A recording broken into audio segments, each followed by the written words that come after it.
Lizzie présente Si la bête s'éveille de Frédéric Lepage, lu par Emmanuel Lemire, incluant le chapitre 25 bis inédit et suivi d'un entretien entre l'auteur et Norin Chai.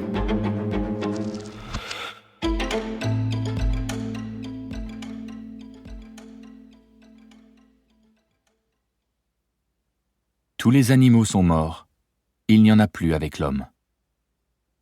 Paul Claudel, Bestiaire spirituel, édition Mermode, Lausanne, 1949. Tous les animaux sont morts, il n'y en a plus qu'en l'homme. Adam Leaf, Profilage des auteurs de violences sexuelles, perspectives et limites. In Revue de droit pénal et criminologie. Montréal, 2025. Chapitre 1. La vieille dame n'a vendu aucun appartement depuis 2 mois. Le marché s'affaisse. L'offre manque de diversité. Le crédit s'est enchéri. Les gens, remarque-t-elle, se présentent à la caisse du food bazar avec plus de coupons promotionnels que d'argent liquide. La crise. L'enfant n'y comprend pas grand-chose, mais il voit qu'Ariana est triste. Sur la console de l'entrée s'entassent des factures barrées, en gros caractères, d'une marque au tampon rouge. 3e rappel. Le garçon serre plus fort la main de sa grand-mère, alors qu'il se dirige vers la supérette, sur Richmond Terrace.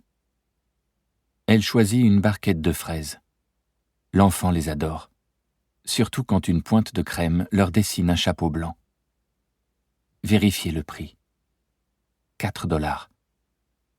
Au lieu d'un billet de 10, elle tend par erreur au nouveau caissier un billet de 100. Le jeune type bigleux aux cheveux paillasses lui en rend 6. L'enfant s'en aperçoit, mais ne connaît pas la valeur des choses, et part du principe que les adultes savent ce qu'ils font. Sur le chemin du retour, Ariana s'arrête à la banque Chase, à l'angle de Maple Avenue, où ils vivent. Elle se rend au guichet pour y déposer 100 $ prêtés à une amie et remboursés par elle, qui ramèneront son découvert à la limite tolérée par l'établissement. La grosse coupure ne se trouve plus dans son porte-monnaie. L'enfant voit les joues de sa grand-mère s'empourprer. Elle tente de dissimuler sa gêne. Ils ressortent. De nouveau, la supérette. « Je vous ai donné 100 $. Vous m'en avez rendu 6.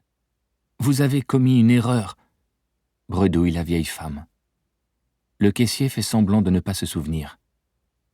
« Vous êtes venu à quelle heure ?»« Il y a à peine 10 minutes. Vous devez vous le rappeler, j'ai acheté des fraises. »« Beaucoup de clients achètent des fraises. »« Vous ne vous souvenez pas de moi ?»« Non. » Il ment, avec l'assurance désarmante de ceux qui ne cherchent pas à paraître sincères. « Vous auriez dû vérifier la monnaie, » poursuit-il.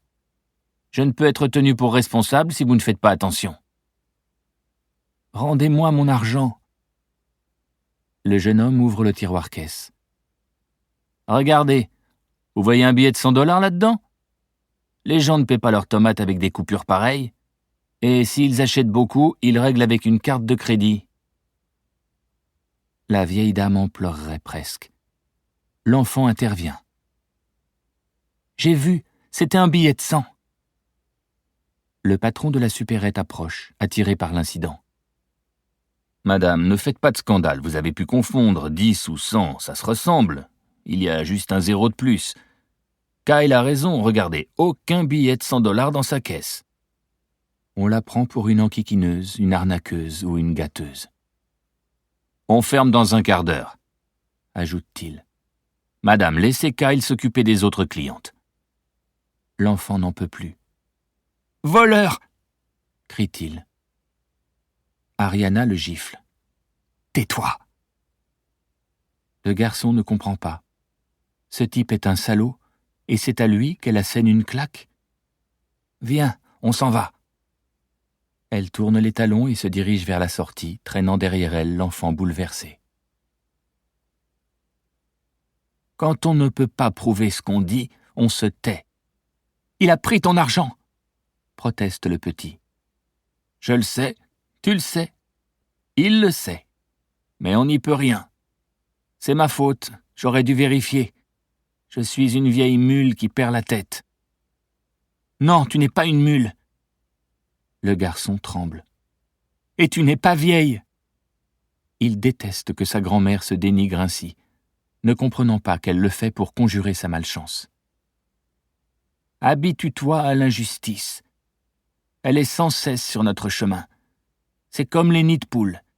Au début, ils secouent ta carcasse de plein fouet, mais quand tu roules dans New York depuis 50 ans, tu n'y fais plus attention. Ils démolissent toujours autant, mais on vit avec. L'injustice, c'est pareil. On vit avec. » L'enfant est prêt à croire tout ce que la vieille dame enseigne, mais à ses yeux, un super-héros devrait empêcher que le monde soit troué de nids de poules et parsemé d'injustice. « Il est tard. Je vais me faire couler un bain et m'occuper de moi. Commence ton devoir de mathématiques. » Nous espérons que vous avez apprécié cet aperçu. Pour continuer à écouter ce livre audio sur Google Play Livres, utilisez le lien dans la description de la vidéo.